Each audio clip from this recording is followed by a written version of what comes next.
on all of our parish and school accounts, and the interest rate is really second to none.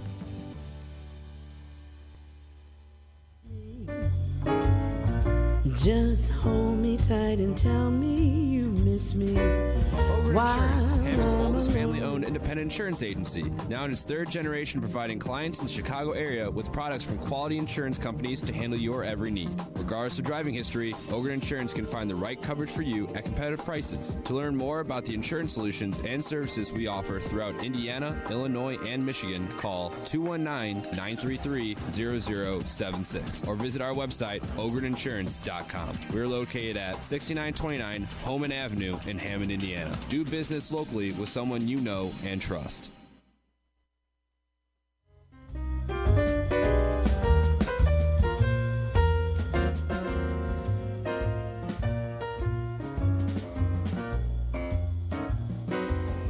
Stars shining and I linger on me, still craving your kiss. I'm longing to linger till dawn, just saying this, give me a kiss. Say nighty night and kiss me. Just hold me tight and tell me you miss me while in your dreams. Good morning, everyone. Welcome to the Town of Munster Show. This is January 20th, and it's probably 4 or 5 degrees outside. And I do have a guest here. I have Chief Mark Hyduke, and we're coming to you from WJOB 1230 AM and 104.7 FM. And I heard some words that there's a podcast, or we're seen over YouTube. And we're in the interim station studios. This goes back for me to 2008 when I started in this area. We used to huddle around a microphone and get some information and share some things about what was going on with Munster. And but anyway, Chief Hyduke has agreed to come in today and talk to us about fire department, answer questions, see what we have going on. And I got a few ideas of things I'd like to talk about. And let's see if there's anything else I need to cover before we get going. But anyway, this is the Town of Munster Show. My name is David Nellens. I'm the councilman from Ward 4. And I enjoy being involved with the show and having the guests and that with us. So I wanted to talk initially with the chief about the new tower ladder truck we've talked about at the council meetings. And those of you that have come to the meetings or have viewed the meetings on YouTube, it's quite a piece of equipment. Yes, it is. It is an elevated platform aerial. We have one now. It's a 2001 American LaFrance. Unfortunately, the time that it served is coming to its end. Typically, fire apparatuses are good for 20 years. So we've been looking and started planning on purchasing one, and there was one that was available.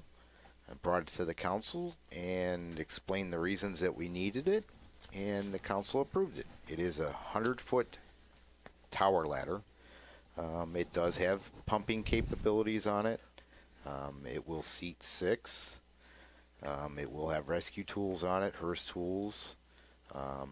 It will have hoses on it for normal firefighting, what people historically look at a fire engine about. It will still have that capability, but it also has a master stream. What's that mean, a master stream? It is a large nozzle out the basket area. Okay. And that can be done remotely from the ground or up in the basket to shoot water out of that nozzle. And that'll come out at about 2,000 gallons a minute, which is a lot of water. Use that on commercial structures when the fire's gotten out of hand. Now, does this engine have its own pumper? Yes. Its own pump? It's got its own pump on there. It's a 2,000 gallon a minute pump. So you would then drop a hose, hook onto a hydrant. This unit has its own pump. Yes. We typically have another engine supply us, but we can tap a hydrant with just that apparatus. It does carry 300 gallons of water on it. That's typical for most aerial trucks that have a pump on it. Okay, that's... Now, when you say it has a 100-foot ladder, Yes. how high does that allow you to reach Well, in it's terms of stories? depending on the building, how close you can get it. I mean, max, if you're right up against the building, you're talking about 10 stories. But typically, you have landscaping sidewalks around all properties. For Munster, we should be able to reach the roof area of just about everything we have. The highest building that we have currently is 6 stories. And you probably don't want to be right next to the building because you have debris might be dropping or... Yes, and yes, you have collapse zones. There's calculations how far you should be away or where you should be in placement. And then anticipated delivery of this unit? We should have it in January of 2027. Okay. Typically now, just for the general population, it's a 3 or 4 year wait.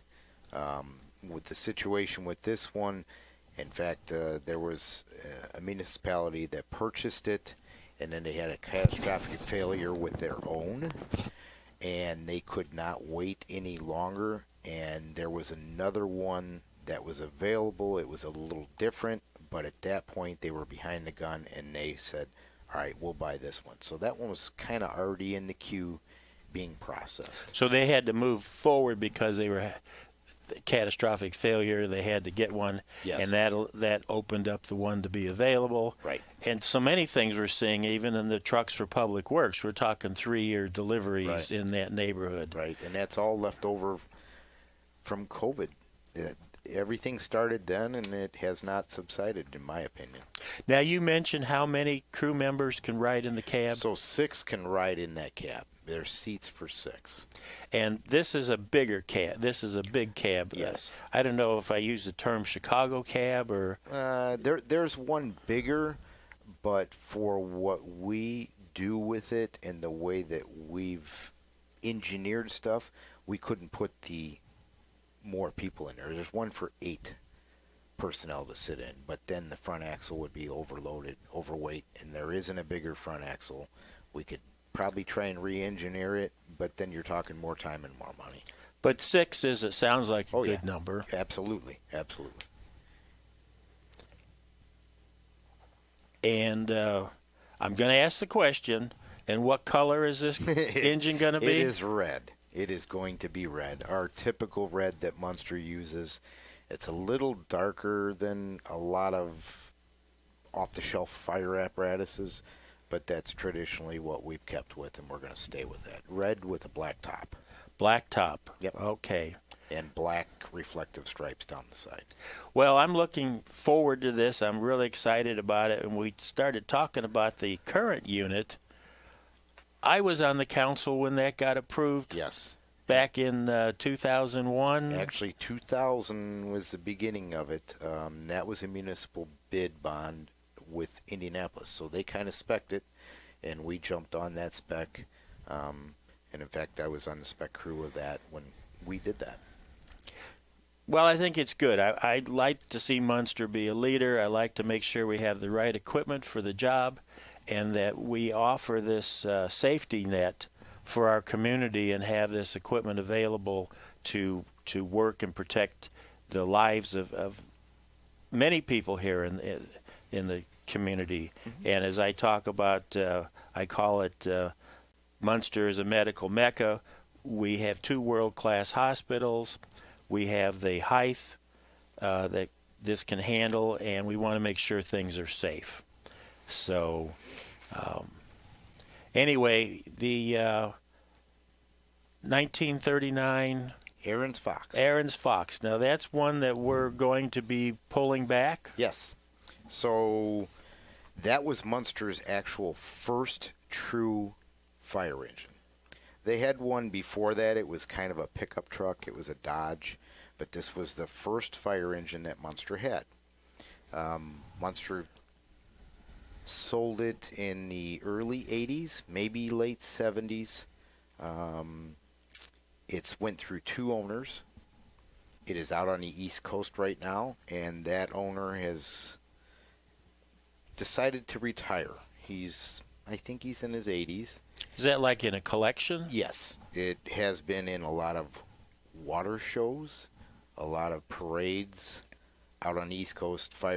Antique fire apparatuses are huge on the East Coast. He contacted me, it's been about a year ago, and asked if he would want us to have that back. He also stated it still retains all the original paperwork that the Town of Munster released then. Wow. To include purchases, everything.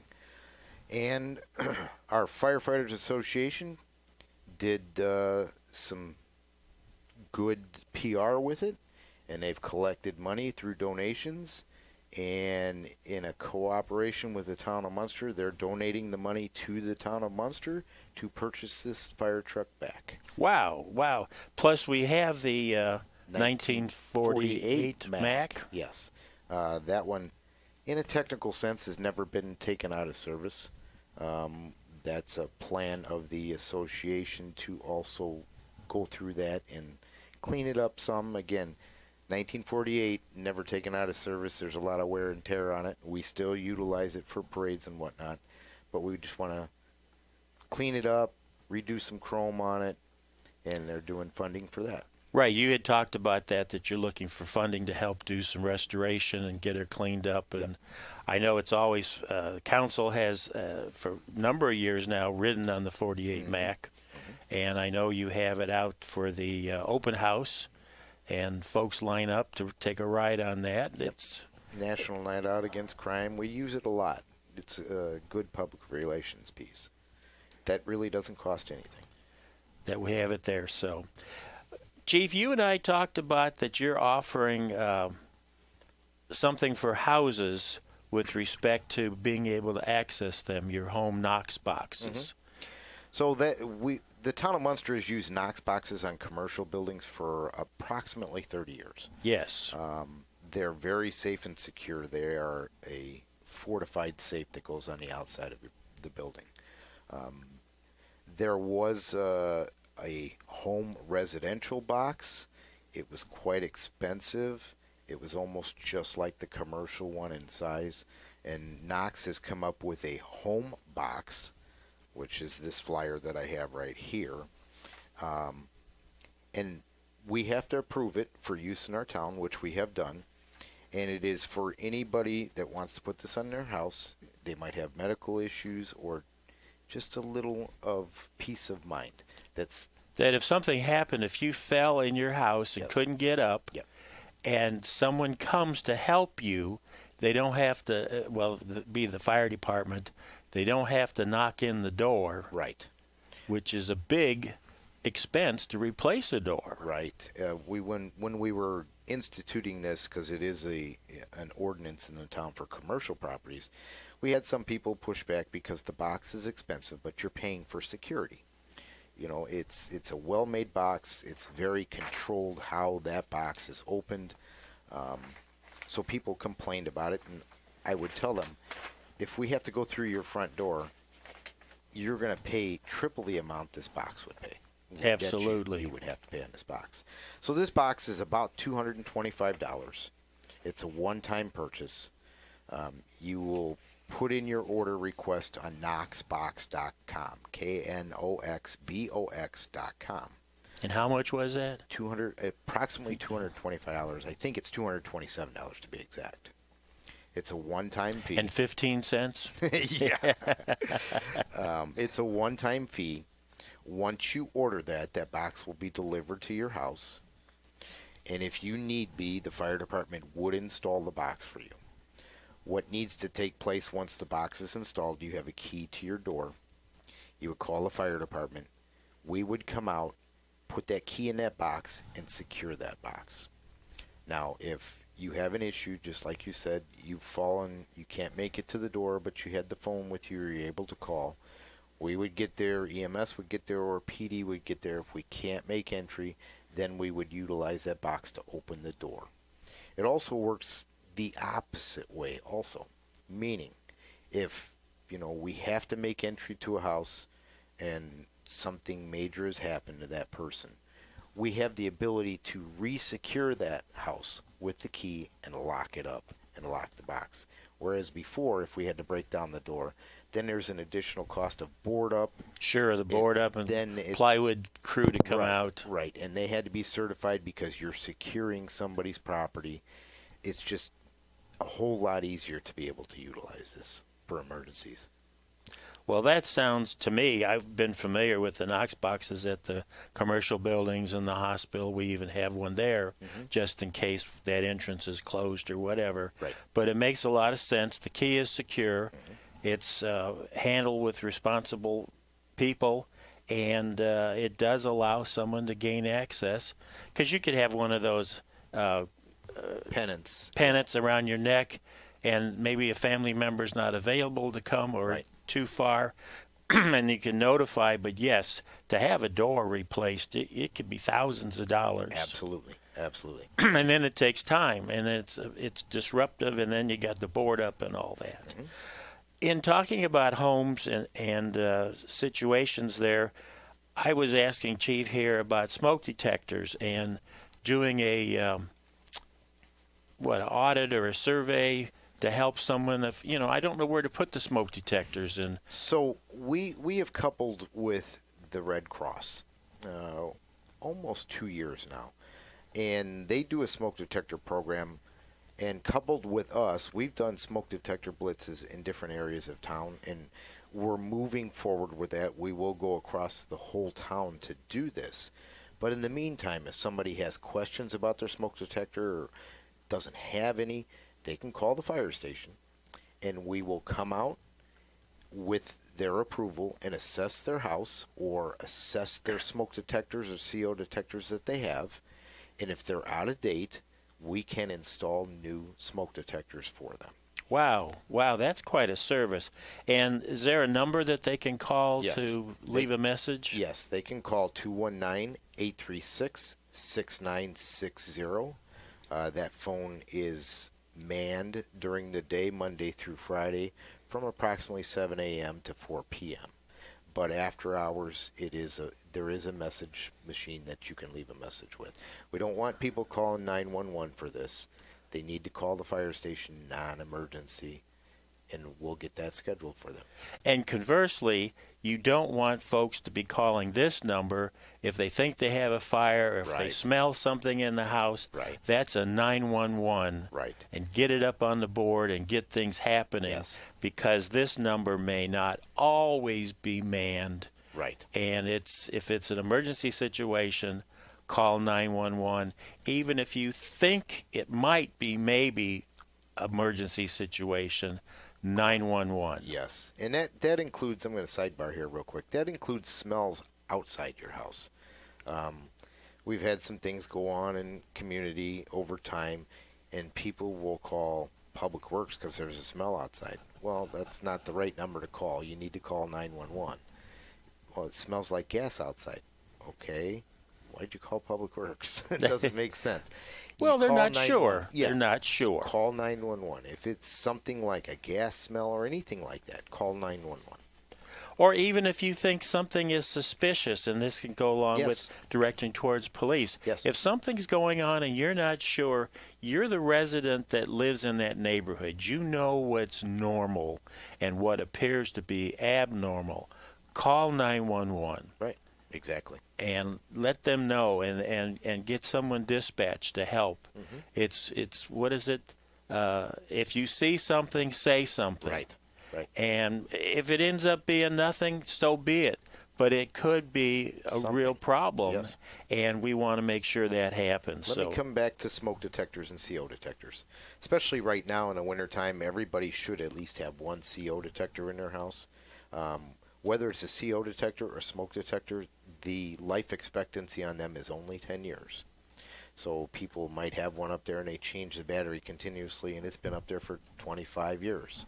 It's no good anymore. You need to get that changed out. When we were doing a smoke detector blitz, we actually found a 51-year-old smoke detector. Wow. It appeared to still work, but it was not working. It was not picking up anything anymore. But if you push the test button, the alarm went off. So they thought it was still good. So just an interesting thing. We have that as a storytelling thing sitting at our station. Absolutely. Now, I think some the detectors or the CO monitors come with a 10-year battery. Yes, that's kind of been the push for a lot of manufacturers, just to make it a sealed unit. 10 years. At 10 years, you get an alarm that signifies that its life expectancy is done, and you change them now. And quite honestly, if you don't know how old a smoke detector is or CO detector is, they're not ridiculously expensive. No. And if in doubt, change it. Exactly. And you certainly could call the fire department, get an assistance, have someone come and check it out, and more than likely you would put a new one in. Right. Along with the smoke detectors, if we come out, there's another form that we have, and we do what we call a home safety check inspection.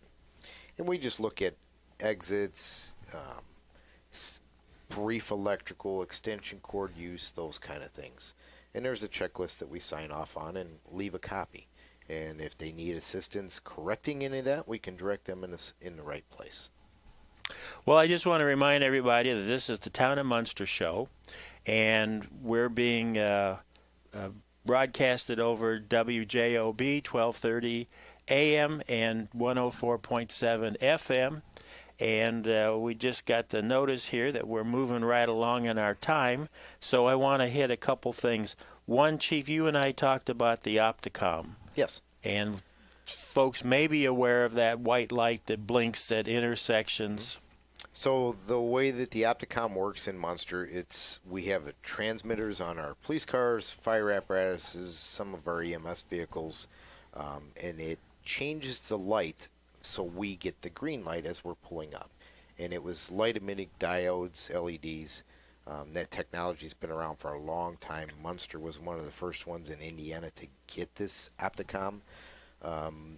We've well outlived its life expectancy of the system that we have. There's a new system out that's GPS. This GPS system is really, there's a lot of data it collects. And for example, if you're driving down a street and you're coming to a stoplight, it will change that stoplight so your direction gets the green light. If we have our turn signal on and there's a stoplight around the corner, it will start manipulating that stoplight also. That's how smart it is. Wow. It also, within that system, picks up your speed and tries to estimate the time you'll get at that intersection, so the intersection's light is green and somewhat cleared of traffic. What we have done, Munster is a lead agency, and there's 5 other communities that are involved in this, and I think it's 12 agencies within them communities that have all got together and got a grant for half of it, and we're going after the next part of that half of grant through NERC. And yes, we are the lead agency. We've started it. We've got half the money to do it, and we're moving along with the engineering. There we go. And I want to mention, too, that our departments here in Munster do work as diligent as they can to find grants. Yes. And there is money in many cases out there. You just have to have your story, have the paperwork submitted, and gets reviewed. And we've been very successful over the years in getting grants. And like this one, to update the Opticom, because I think Chief and I were talking about it's about 30 years old-ish. Yes. In that range. Well, technology has changed. Absolutely. Another problem that we've had with it is we can't get parts for it anymore. It's there just we time go. to change it. Chief and I did talk about that we do have a baby box. Yes. So we have a baby drop box. It's located at our station on Fisher, 550 Fisher Street. It's made for people that can't take care of their child or don't want it, whatever the situation is. It's made to be dropped off anonymously. If someone does drop that box, drop a baby off in the box, An alarm goes off a few seconds later, and then an outside alarm, meaning a call out for that baby box. It gives that person time to leave. It's secure, it's heated and cooled. Because I asked, even at this temperature, it's 0. Yes, no, it's nice and warm in there. We have sensors in there that tell us if the temperature drops below or is too hot, but it is heated and cooled. And it's unfortunate, but it's a good place to be able to securely drop a baby instead of dropping it, whether it's in the woods or something like that. We don't want to have that. Right, we don't want to have that happen. And I was there for the dedication of that box. Yes. It's a very nice addition to the town that we have that opportunity. If it's never used, That's great. that's great. But if someone is in need of that service, we have it. It's available. And as you mentioned, it's Anonymous. anonymous. Yes. And things are set up with the hospitals to be able to take that baby in and have it checked out and that. So, well, let's see, Chief, we've covered a number of things here. And as you mentioned, we'd probably fill up the time. And I'm getting notified here that we're coming down to just a few minutes. So we have to wrap it up. So, Chief, anything you want to say in a closing comment? Nope, just if anybody's ever got any questions about any kind of safety thing in their house or even in a business, call your local fire department, because I know there's other people listening that don't live in Munster, but there is non-emergency numbers listed for all your local fire departments. If you're unsure or you have a question about a detector, just call. We'll take care of it for you. And if you're in a group that you want to have a speaker come, you can provide that through Absolutely. the local Yes. fire department can have someone come and Yes. speak on a lot of the subjects. We've done some HOA presentations. We go into apartment buildings or condo complexes and do some safety talks and question and answer. Absolutely, that is always available. There we go. So you've been listening to the Town of Munster Show. Again, I have Chief Mark Hyduk here with me, and my name is David Nellens, and we appreciated you listening to us today. Yep. And we made our way out, and I don't know if it's up to 6 degrees or something outside, but anyway, it's winter time, and thank you very much for listening to the show. Have a good day. IBEW Local 697 electrical contractors bring the highest standard of electrical work to Lake County homes, schools, and businesses. From everyday fixes to once-in-a-lifetime builds, we don't just get the job done, we get it done right